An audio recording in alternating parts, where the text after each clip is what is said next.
ભાજપના બે જૂથો વચ્ચે થઈ છૂટા હાથની મારામારી. ભીલાપુરા ગામે બે જૂથોની મારામારીમાં મચી ભાગદોડ. વડોદરા જિલ્લાના ડભોઈ તાલુકાના ભીલાપુર ગામે ભાજપના બે જૂથો વચ્ચે સામસામે છૂટા હાથની મારામારી થતાં સમગ્ર વિસ્તારમાં ભાગદોડ અને અફરાતફરીનો માહોલ સર્જાયો છે. મળતી માહિતી મુજબ જિલ્લા પંચાયત સદસ્ય ભાવેશ પટેલ અને સસ્તા અનાજની દુકાનના સંચાલકના સમર્થકો વચ્ચે કોઈ બાબતે તીવ્ર બોલાચાલી થયા બાદ મામલો ઉગ્ર બન્યો હતો અને બંને પક્ષો વચ્ચે મારપીટ શરૂ થઈ ગઈ હતી. આ જૂથ અથડામણ પાછળ સોશિયલ મીડિયા પર થયેલી એક કોમેન્ટ મુખ્ય કારણ હોવાનું સામે આવ્યું છે.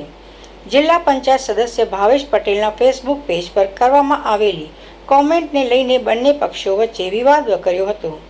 ઉલ્લેખનીય છે કે બંને જૂથો વચ્ચે છેલ્લા ઘણા સમયથી અંગત અદાવત ચાલી રહી હતી, જેણે આજે ઉગ્ર સ્વરૂપ ધારણ કર્યું હતું. આ હિંસક અથડામણમાં ઈજાગ્રસ્ત થયેલા લોકોને તાત્કાલિક અસરથી સારવાર અર્થે વડોદરાની એસએસજી હોસ્પિટલ ખાતે ખસેડવામાં આવ્યા. ઘટનાની જાણ થતાં જ પોલીસનો કાફલો ભીલાપુર ગામે દોડી ગયો હતો અને શાંતિ જાળવવા માટે મોરચો સંભાળી લીધો.